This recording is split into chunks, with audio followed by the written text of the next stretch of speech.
Bonér and Wayne Lamb. We're going to talk about the great migration going from cloud up into the world of, from on-prem into the world of cloud. And we're going to have some fun talking about it. So I've been talking about this for quite some time now. And I expected the great migration to happen about 10 years ago. And I was way ahead of schedule. It was really born like 3-4 years ago. And I think I would argue it was primarily when Microsoft went full bore into cloud under Satya Nadella. He said, this is the direction we're going. Azure was born. And that really woke up the rest of the marketplace because Amazon had been around already for about 10 years. They got how do you get a 10-year head start on everyone in a particular space? Well, somehow, some way, Amazon figured that out. And they were the dominant force. They still are. But Microsoft is absolutely nipping at their heels. And then, of course, Google is getting very serious as well with Google Cloud Platform. So is Oracle. There's also Rackspace. There's Heroku. There are lots of other players out there, not just the three. But the hyperscalers are the main event, if you will. And so what's happening with this migration is companies are figuring out either by happen chance or strategically that there's a lot of great stuff in the cloud. Salesforce, of course, is the poster child of cloud computing, of software as a service. I'm old enough to remember when we had ASPs, application service providers. I once asked a guest, what's the difference between an ASP and software as a service? And he said, SaaS works. I was like, okay, that's funny. ASPs were still around, but now you have so many applications in the cloud. So what do? You have to orchestrate somehow the functionality, the workflows, the processes to leverage cloud. Data that's born in the cloud is probably going to stay in the cloud. You don't really want to be moving massive amounts from the cloud to on-prem or vice versa, but you got to do something. And that's what we'll talk about today. So maybe first I'll throw it over to Brian Adler with Flexera. Brian, tell us about yourself and what you're doing in the space of cloud migration. Hey, thank you very much, Eric, and thank you very much for inviting us to participate here today. So yeah, I'm a director of cloud market strategy at Flexera, and focusing on basically trying to be an SME to both internally within Flexera and then also to our customers about our products, which include a cloud migration and modernization product, if you will. And as we were talking in the pre-show a bit, I've been at Flexera for just about 2 years, but prior to that, I spent about 2.5 years at Gartner as an IT analyst, talking to folks about my coverage area was cloud. And primarily I talked to folks about, cloud strategy, cloud adoption, cloud migration, and cloud financial management, FinOps before it was cool, FinOps before it was a thing. And, inevitably when I talked to folks about cloud migration, there were a couple common themes that kept coming up over and over again, to the point that one of the research notes that I wrote focused purely on this. How do you assess an application portfolio for that migration? Hey, I've got some of these organizations we talked to had thousands of applications in their portfolio, and they were trying to decide, where are my low-hanging fruit? What are the easy ones? I need a few quick wins under my belt, right? How do I find these kinds of things? So we talked to those folks about how to assess those applications to find those low-hanging fruit. Yeah, that's an excellent point to make, because you got to start somewhere, right? We're going to hear Wayne Lamb come on in a minute here. And of course, Confucius had all those great quotes, one of which was a journey of 1,000 miles starts with a single step, right? You got to get going somewhere and just let's go, folks. Let's make this thing happen. And a lot of times I think the cloud migration happens in a department somewhere, someone just trying to solve a problem, throws out the credit card and gets something rolling. Now you have to find a way to kind of weave that in. But that is how a lot of these things start, right? Absolutely. And when I used to talk to the clients there, and then still at Flexera as well, it's less so, which is great, right? We're kind of getting away from this, but it used to be, hey, the data center contract is shutting down in 6 months. I got to do something, right? And they ended up just throwing over the fence into the cloud and not doing any re-architecting or refactoring, just the old lift and shift that we've heard about, right? And the problem with lift and shift is, yes, it works, but you're almost certainly not optimized from a performance perspective and absolutely not optimized from a cost perspective. So that's where we saw folks take a step back and go, you know what, we need to take a more measured, straightforward, thoughtful approach about this cloud migration thing. Let's find the ones that are a good fit. Let's learn on those, and then we can build on that experience as we work. We got the low-hanging fruit. We're going to work higher up the tree. We've got that experience to make the higher fruit a little bit more easy, or at least we have tools in place to help. Yeah, that is fantastic advice. I'd almost say we should close the show now because that was such good advice. But we got an hour to get through with a lot more conversation. But no, that's exactly correct. And now you have Airflow and Airtable and all these other ways that you can do this sort of process orchestration.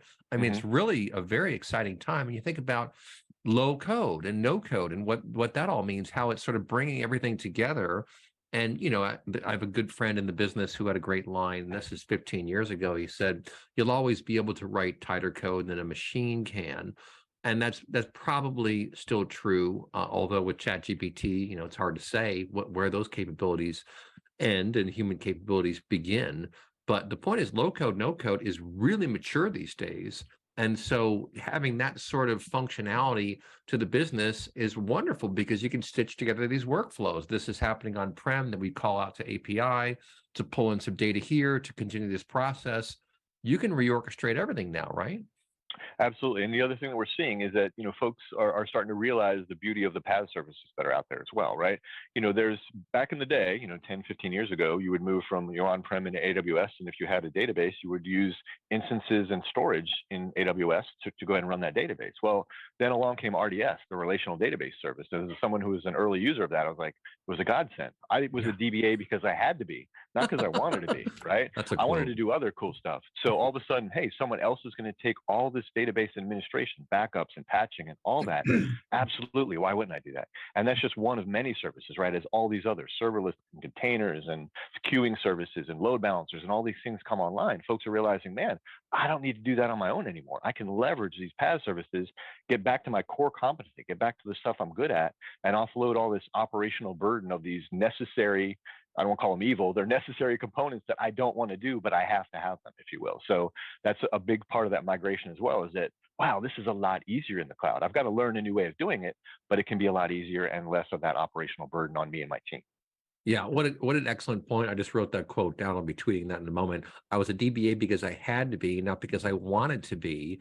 That's right. Well, some people do get a rise by doing that stuff. Sure, a lot of people get excited about making something more efficient, and that's great. Yeah. But in terms of value to the business, that's an under the hood technology kind of thing, or should be, and now it kind of is, right? Real quick.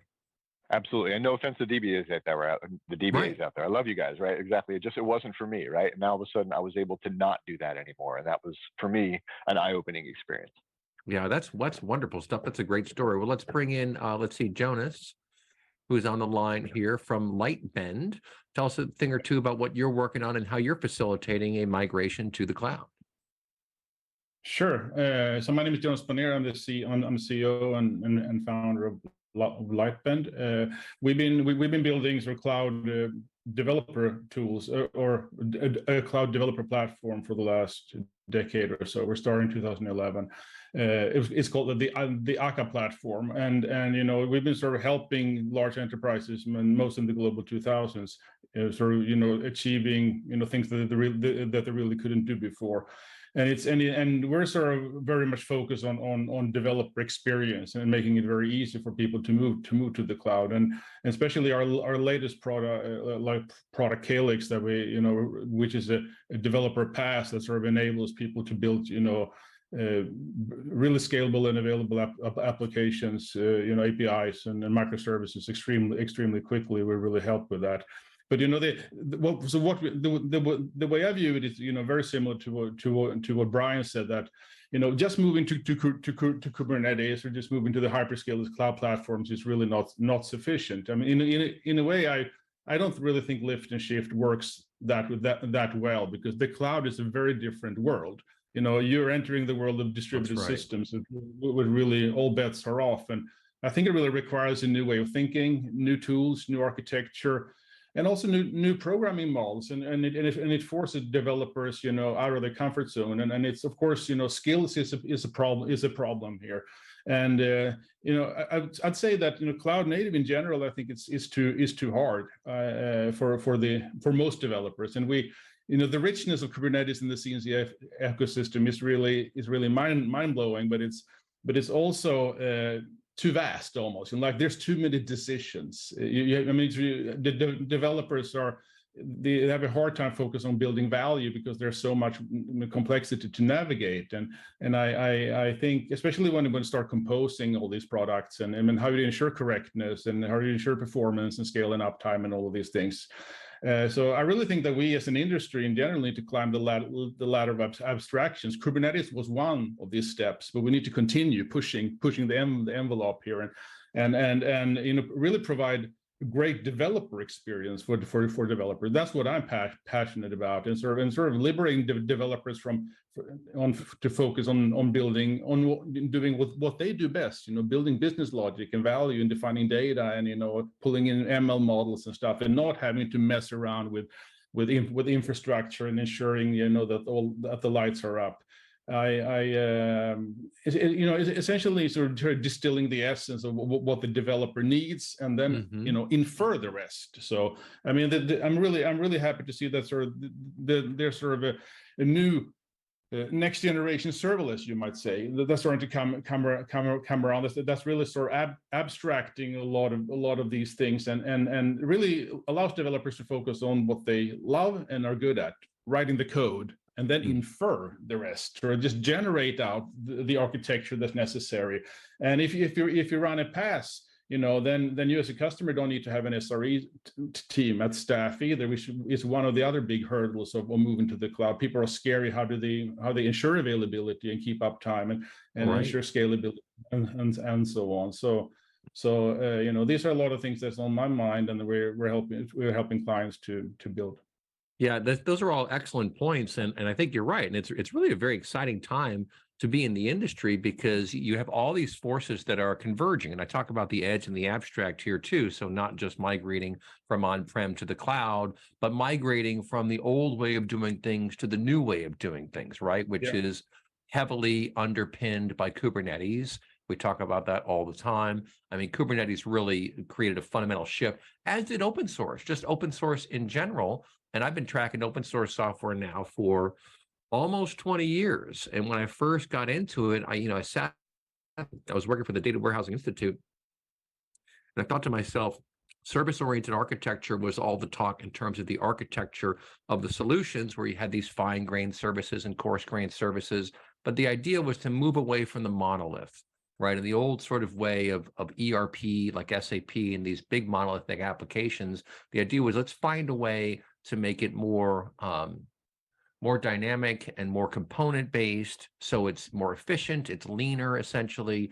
And as I looked at open source technology in this SOA movement, I thought to myself, that doesn't spell good news for the old world model of building monolithic applications and then charging just outrageous amounts of money to be able to do that, which is how the big guys got wealthy, right? Oracle, IBM, SAP, Microsoft too, to a certain degree. And that's all now kind of turned inside out. And it's very interesting. And, between what Brian was talking about and what you're talking about, there are new ways of doing things, and you want to leverage as much of the available tech stack as you can, to the point where your people are focused on the business and the business logic and what makes their business special, not all the rudimentary nuts and bolts, right? Exactly. I mean, as I said, we need to raise the abstraction level. We've been doing that as an industry over and over again. From assembly code to C to modern languages today, or across the whole stack, with hypervisors and virtualization and Kubernetes, etc. But I don't think we should stop there. We have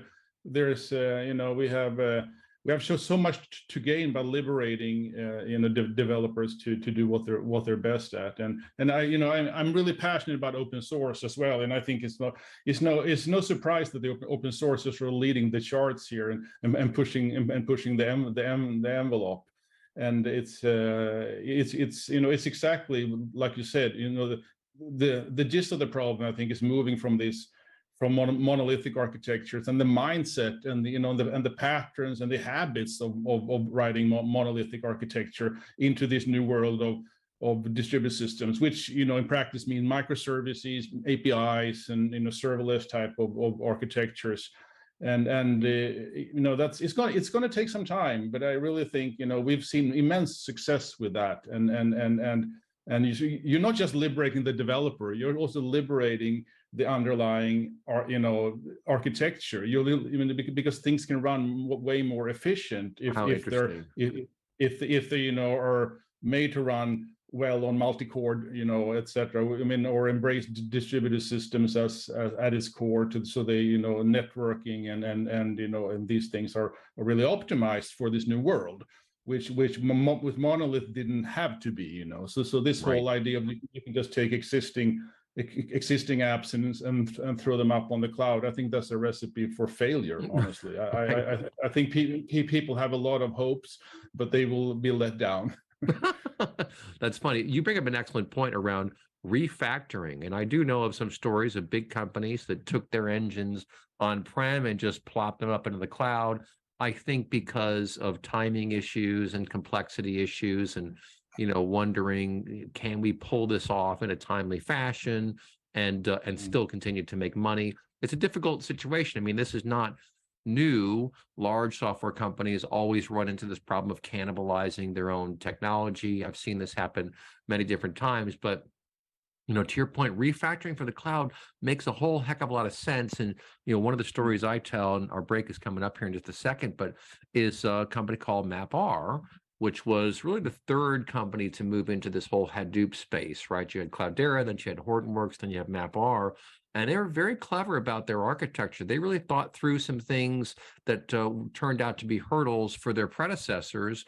But, you know, they were kind of late in the game. And I remember talking to them in like 2016 or 17, and they were telling me that they were re-architecting their whole platform, refactoring the whole thing to run on Kubernetes. And that's when I knew Kubernetes is going to win the day, because here you have a data platform company refactoring their entire stack, everything they've built to run on Kubernetes. I'm like, okay, that's a straw in the wind, folks. This is a new way of doing things. And now you go to KubeCon, the big Kubernetes conference, you look around and there are like scores of vendors doing observability, doing security, you know, basically fleshing out the stack, because that is how disruptive this approach is to deploying software, managing software, deploying containers, which are not monolithic. That's the whole idea. It's not monolithic. It's services oriented, which is the same principle I think we had in mind with SOA, but a different mechanism of action, a different way of actually getting it all done. But nonetheless, big changes happening, folks. Don't touch that dial. We'll be right back. You are listening to DM Radio.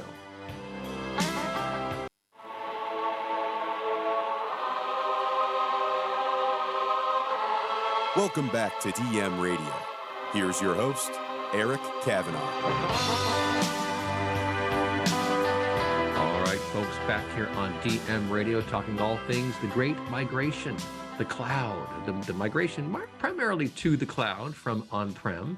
There are still mainframes out there. That's still a line of business. You know, mainframes aren't going away anytime soon.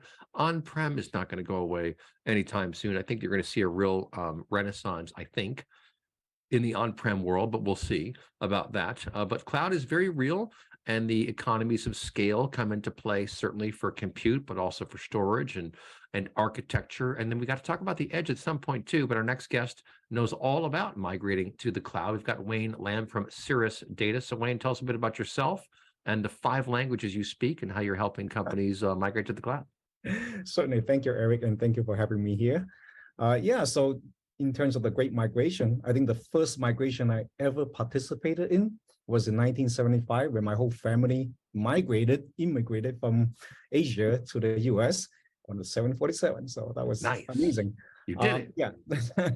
So our company is specialized on, you know, from the Great Migration perspective, the tool that actually will allow you to do that smoothly, easily, and at scale. Right. Not only from on-prem to the cloud, maybe perhaps from the cloud back to the on-prem or between cloud.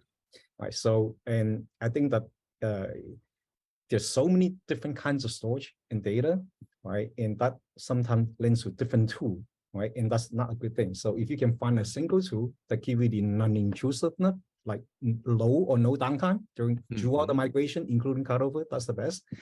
Simplicity can be at scale through automation, using Ansible and do 1,000 hosts at a time rather than one at a time. These are the things that I believe our customer who's engaging in this great migration would appreciate. So our company does deliver a product that lives up to many of these expectations of the customer. And but the complete solution is not just the execution of the migration itself, right? So as I often joke about it, migrating from on-prem to the cloud, wherever is like committing to a marriage. You want to do it once, do it right and never do it again. Okay, so in that regard, the right sizing capability. So how about before you migrate, analyze the source environment for the customer, right? How much IOP do they really need? Do they really need to go to a Ultra disk, or can 5,000 IOP will be good enough, right? And do they need to license the 10 terabyte just to aggregate the performance where all they need is 1 terabyte? So all these things that is a service that we can provide in the tool, in the migration tool, to analyze first and then optimize, right? This goes here, this goes here. Nope, you don't need that, right?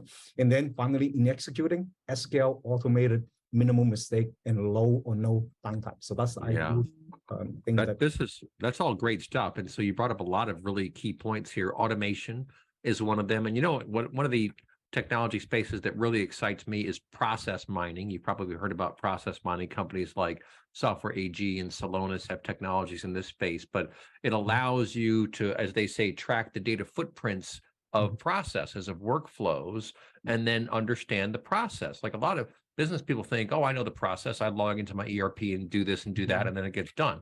Like, well, that's what you see. That's what's on the surface of your user experience, basically your UI. But what's happening underneath could be something very, very different.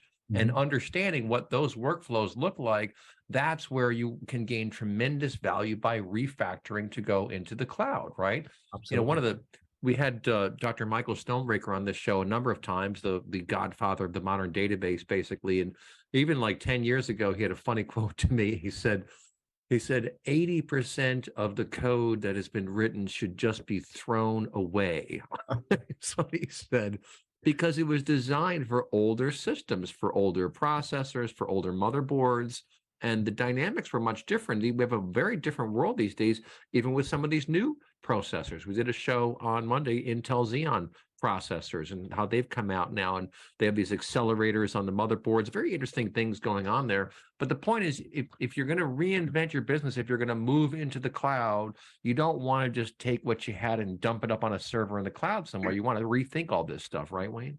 Absolutely, yes. So some of the workload may not be just lift and shift, right? Maybe it's no longer, like databases, right? It's a great example, so maybe you can take advantage of the cloud database, right? So you don't have to manage the server itself, upgrades and things like that. So where we come in is that decision has a bigger, layer of consideration. But once you decide that you are migrating this set of this from A to B, you really want to know everything about it from the IOP requirement perspective and so on, so that you right-size it and migrate it. And then throughout the migration, you want to pick a tool, not only to allow you to migrate and cut over with low and no downtime, but perhaps, if you're wrong about it, to go somewhere else, or even going back, to the on-prem, without incurring a lot of the penalty or the fee, right, for repatriating. Right. Well, you have to understand dependencies for one thing. I mean, that's always one of the difficult ones. I mean, when I talk to the folks who actually do ERP migrations, I mean, either greenfield or brownfield, is a little bit harder because you got all this, legacy stuff to worry about. But you really have to dot every single I, cross every single T. The good news these days is that automation can handle a lot of that stuff for you, right? Like you do automated testing. I mean, the whole testing space in and of itself is white hot these days. And so if you do it carefully, to your point, you can make sure, okay, is every last bit of this transaction going through like it was supposed to? And I guess a lot of times you'll kind of run the new system and the old system concurrently for a while just to make sure that the new system is doing what it's supposed to do. And then you do your big go live and you push over to the new system entirely. Is that kind of how you guys do it too? Yes, certainly, right. So when it's interesting that you put the greenfield thing. Some people say, Wayne, a lot, even though there's a huge growth in storage capacity being bought, a lot of them is greenfield. Okay, there's no migration for greenfield. Okay, I said, no, that's not correct. Okay, because once you greenfield and start to actually develop data, many of the storage that you pick may not be appropriate as you originally thought. You think that you need 100,000 IOP, but you really need 10. And here's the proof to do it. So the way we do it is that by giving you a ongoing, so we don't see migration as a one-shot thing, but the technology that the customer use from us to do the migration can be kept more or less as a permanent fixture, right? So that you continuously monitor post-migration, how the workload actually behave. Did it actually, require the workload that this high-end, high dollar gigabyte per month this, right? So, and then when it's not, to be able to then using the migration capability to right-size it again, right? So we see there's a continuous cycle of, deploy, monitor, and then optimize and repeat. Yeah, that's great. And earlier in the call, we'll go back to Brian here in a minute. Brian was talking about low-hanging fruit. Find those low-hanging fruit, get a quick win, demonstrate the value of what you're doing. And really, durability is one of the big benefits, I think, of going for this cloud architecture, because on-prem is as good as you make it. It's probably not going to be as durable as some of the modern environments that you're going to get from Azure or from Google Cloud Platform or AWS. That durability and the fact that we've containerized this and now have this whole orchestration layer, that's a really big deal, right? Because people don't want websites to go down. You want your stuff to work all the time, every day. Do you find that as one of the main driving factors for you guys? Yes, I think I would agree with that. Yes, yes. So in cloud is more elastic, right? So not only from a staying up, being a live perspective to have easily on-prem when something goes broken, sometimes even though it's a 4-hour SLA, if the part's not available, it will take you many weeks. But on the cloud, boom, just spin up something else, replace it, you're done, right? So right. Yes. Yeah. It's wild, isn't it? Go ahead, Brian. I think you were going to comment on that. Go ahead. Well, I was just going to agree. I mean, gone are the days, back going maybe 20 years ago, I was working in an environment where our backup data center was across the parking lot. I could open my window and there it was. So if something bad happened in my building, fine. But if something bad happened, a tornado came through or a hurricane came through, we were out of luck, right? So one of the beauties of the cloud, one of the many's of the cloud value prop, is the ability to spread your eggs around a bunch of different baskets and get that redundancy, right? Availability zones within Amazon are 10s or 20 miles apart, and you can get single digit millisecond latency, which is wonderful. And then you can obviously leverage regions for disaster recovery and all these kinds of things. So it's just one aspect of that cloud value prop, but yeah, it's very, very compelling. The cloud is offering something that I, as an organization, could not build on my own, right? Yeah, right. And Jonas, I'll bring you in too. Because of what you're building, the platform that you're putting together here, you've kind of abstracted away some of the execution of all that to, again, make it simpler for the business, because that's what the business wants. I promise you. And you look at the takeoff in the software as a service space, it's because those UIs were designed to be simple and easy to use. People just throw their credit card out there, and now I've got some email marketing software I can use. But then weaving that back into the business formally, that's a bit of the challenge. But what you're building, Jonas, really kind of abstracts away the complexity of that development cycle too, right? Yeah, exactly. I mean, I think there's a lot of great work being done. Putting even serverless APIs on top of databases and message brokers and stuff like that, making it very easy to use each one of these individually in a cost-efficient way, and with all the compliance and security that you might need, etc. The problem, though, is that a cloud system is not just one database, or just one message broker. It consists of many moving parts, and who's going to pull them all together and ensure consistency, compliance, security across all of these things. Ensure that performance is up to date, or ideally on par with what you had on premise. That's very, very hard, and that's why I do think that one way, I have to say, it doesn't fit all or use cases or projects, of course, but for a majority, I think, this new trend of developer passes that actually does that. It does this, this selection of the right sort of products for you, stitch them together and maintain guarantees across all of them, so you can just write through your microservice and throw it into the pass, and then you're done. That really liberates the developers a lot, and it cuts cost immensely. We've seen clients go from months to weeks of developing a platform or an application rather. Sorry. I'm really happy to see that we didn't stop with serverless. AWS Lambda was amazing, but it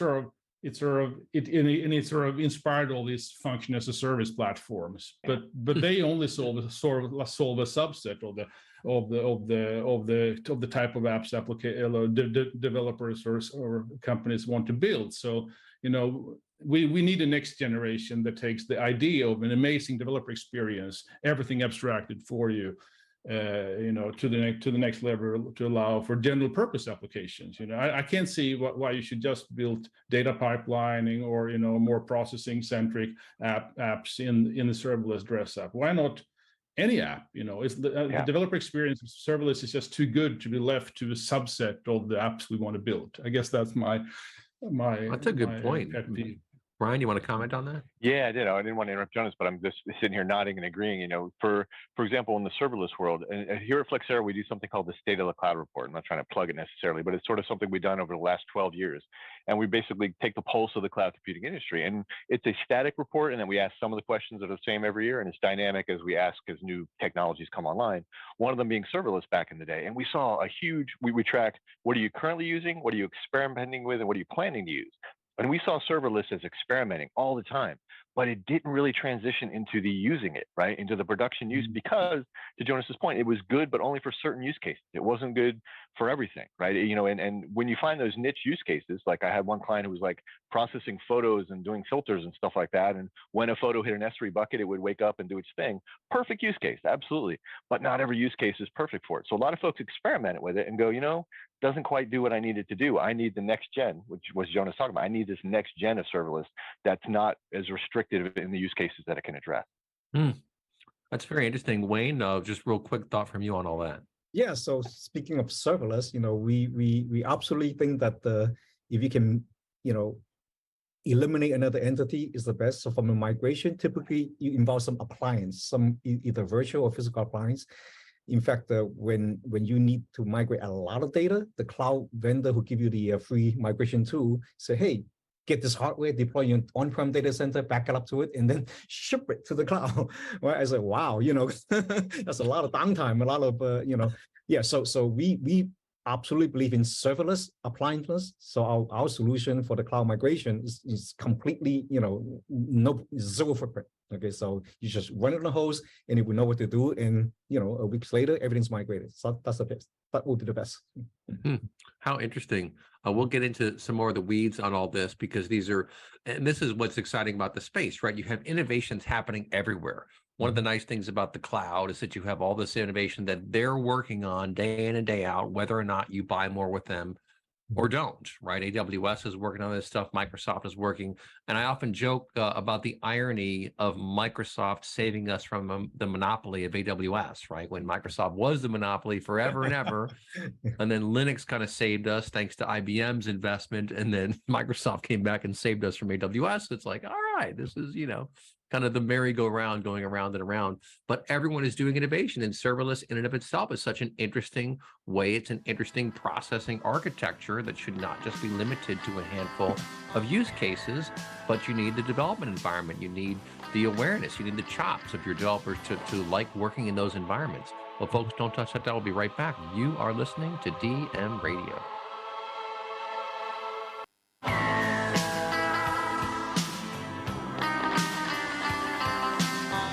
Welcome back to DM Radio. Here's your host, Eric Kavanaugh. All right, folks, back here on DM Radio, talking all things the Great Migration with several experts. A really fascinating conversation here, and I'll throw it back over to Brian Adler from Flexera. I wanted to talk about Edge at some point, and of course, you got on-prem, you have multiple cloud now, and you have the edge, which it can be your device, it can be on an oil rig somewhere, it could be in a shopping mall, it could be a server, it could be any number of things, but it does mix up the architectural possibilities quite significantly, opening a lot of doors and also creating some challenges. What are your thoughts around edge versus cloud and this new reality of this topographically challenging landscape? Yeah, well, it's sort of like, when you talk about edge, it's sort of like when I was back in the Gartner days and anybody asked a question, the answer was always, well, it depends, right? Well, let's talk about what it depends on, right? So it depends on a lot of things. So for certain use cases, it's a godsend. It's an absolutely wonderful thing. You mentioned, the oil derricks, oil platforms, things like that. We have customers that have, that are out planting seeds, and they have the edge devices on the actual tractors that are going out and mapping where all these seeds are planted, so they can track weather patterns and where things grew and where they didn't, and things like that. So for certain use cases, it's absolutely amazing. Now, from a migration perspective, I'm thinking about, what does it really mean? Because the edge, some of those edge are still in your data center. So have you really migrated? Some of them are really out there, like on the oil platform. So that's a little bit different. So it does complicate the phrase migration in terms of where you're trying to consolidate all that data. It does introduce security concerns at times. It definitely introduces latency concerns at times, and connectivity, right? I mean, we don't have perfect connectivity here. Can you have a stateless app that can survive this lack of connectivity from some period of time? And if you can't, you have to shut things down. So there's all these different, it depends, features or functions that come into play there. I think it's awesome for certain use cases. And it's another one of those things we see folks experimenting with. And we do see some, depending on the industry vertical they're in, adopting it. But a lot of folks play around with it and go, no, that's not for us. But where it is for you, it can be a great, great thing. Yeah, and maybe I'll throw it over to Jonas here to comment on, when I think about the edge, there are all these interesting opportunities. So certainly in the retail space, you figure when folks come and you get footfall in your shopping mall, if people have certain apps where they've allowed the app to know where they are, this kind of location data is very powerful to alert people in certain operations. Hey, X number of people who like your products are coming your way tomorrow, for example. There are lots of ways that you can leverage data at the edge, at point of sale, for example, to trigger campaigns or other things back in the cloud or somewhere else. You just have to really think through them. I think that was Brian's point, is that from a use case perspective, you just have to really walk through, all right, what are we trying to accomplish here? Are we trying to increase the chance of a sale? Are we trying to upsell? Are we trying to mitigate losses, or whatever the case may be? And from that starting point, you kind of work through what's possible at the edge, in the cloud, et cetera. What do you think, Jonas? Yeah, I mean, the last years we've seen a lot of talk about edge, and we've actually had quite a few customers already embarking on edge journeys using Akka, and it's been a lot of fun to see, and working with them to see what kind of quite amazing use cases they are able to achieve. And it's I think edge is really here. It's not, but it will be it will be the main thing, I think, in just around the corner. I really think that more and more companies need to serve users faster. They have all these users creating all these massive amounts of data, always having to ship that data over to the cloud, do processing, and then ship it back. It's not sustainable. So I think edge is really about moving processing to where the data is, and having stateful processing out on the edge. The way I always view it is like I think what we ultimately want is like physical co-location of user who's already out there, or the data he produces already out there, and processing. Because if you have co-location, physical co-location is really in the same place of data compute and end user, then you can really, first, of course, I mean, latency is reduced to almost nothing, because the data is already there, the processing is there, you can immediately return it.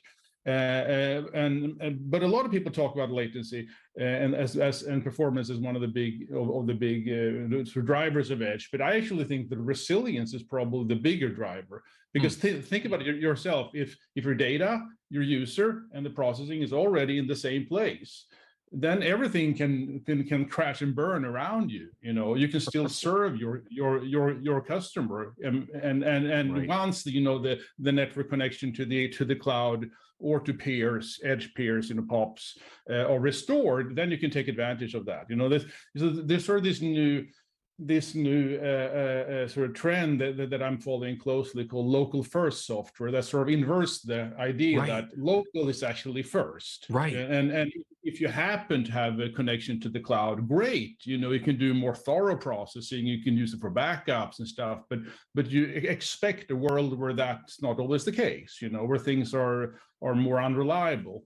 I also think, I have some, I've been giving this a lot of thought, of course, working with customers and so on. I also think that edge versus cloud shouldn't exist. It shouldn't be black and white that people have to choose. Should I have a cloud strategy or an edge strategy? And I need different tools for cloud and different for edge, etc. For me, cloud to edge is sort of a continuum. It's like many different layers, and ideally it shouldn't be a design decision or development decision. You should just write your app and it should run wherever is needed. It shouldn't even be a deployment decision. You should be able to deploy it perhaps in the cloud, and eventually in a year or in 2 months, move it to the edge, etc., or move it back to the cloud, etc. I think eventually it will all be cloud. We won't, or you might call it all edge. I don't know, but it will be the same thing. We're just in the transition state here. Yeah, I guess Wayne, I'll throw it over to you. We're going to go from cloud native to edge native, right? You think about cloud native, all that should mean is that it is a piece of functionality that I can take from here and put there, put over here, somewhere else, and it should go fairly easily. You might have to tie a couple ends, dot a couple I's, cross a couple T's, but I think that's the gist of it, right? So if it's cloud native, it should theoretically be edge native. But what are your thoughts, Wayne? Yeah, so when I first hear about edge device, I probably have a different sort of interpretation of that. So yeah, so the point of sale thing, collecting data, more like the internet of things. It's one context, but the one that we are involved with, that migration is involved. Okay, so those devices that collect consumer data and this and that probably isn't where we will be involved with. Okay, but one case that I'm involved with is that there's hundreds of terabytes, and it's a edge sort of a gateway to the cloud. So the actual bulk of the storage is to the cloud, using the cloud storage, but to have faster online access, it's heavily cached. Okay, so as if the capacity is on-prem. So we're involved with a migration to this. Nothing to it, since it's a block device. So technically it's an iSCSI LUN, right? So for us, it's just iSCSI LUN. I don't even know that it is cached behind the cloud. And so the only thing we have to adjust is to, and I find it odd because storage timeout. I mean, if we have 45 seconds of I/O timeout, usually it's very bad for application, but we have to tune it to 90 seconds. Okay, so and then it all worked. Okay, so I think yes, I think that would be a good example of people trying to solve the problem. Do I want to be in the cloud? Yeah, I like the cost, the manageability, whatnot, right? In the building, okay, and I don't have to physically manage arrays, but I also have the data that is more on physically on this data center that I'm collecting, whatever they're doing. Okay, so I think that would be a good compromise. Okay, so yeah, so we don't get involved the pros and cons of should you use cloud or something completely on-prem or something like that, like a hybrid, right? Etching to the cloud. But wherever you have a need to migrate from one to the other, we can help you with it. Yeah, I think the bottom line, I'll throw it over to Brian for some closing thoughts here. We got about a minute and a half. Is that it's always going to be dependent upon the use case, and it's going to be a moving target as to which environment is faster, which environment is more cost effective, which environment is more developer and business friendly. I mean, these are all going to be very important drivers for which decision we make to take stuff where. What do you think, Brian? Yeah, absolutely. I mean, it's not like that, the cloud is a hammer and every application is a nail, right? I mean, the cloud is a vast toolbox, if you will, and you need to be able to look at those tools and figure out, where do I need a screwdriver? Where do I need a wrench? Does this make sense for this use case? Don't try to do the square peg into the round hole. Don't try to force these things, right? Some things will make a natural fit, make your life easier. Others will be more of a struggle and won't. And that's true regardless if you're in the cloud, if you're on-prem, if you're on the edge, IoT devices, whatever the case may be. It is always boils down to the use case, right? The use case should be at least, if not the driving factor, at least a major consideration in how you decide how and where to develop and deploy those applications. Yeah, that's exactly right. And the exciting thing too, maybe we'll talk about this in the podcast bonus section, is observability. We can observe so much now. We're getting so much better at understanding what things cost, how much processing time it takes, how long it takes to do this whole workflow end to end. All this information is coming back to decision makers to help them understand what is the best architecture for today, knowing it might be different tomorrow or next week. We're going to have to be agile and have to change. Podcast bonus segment is up next. You're listening to DM Radio.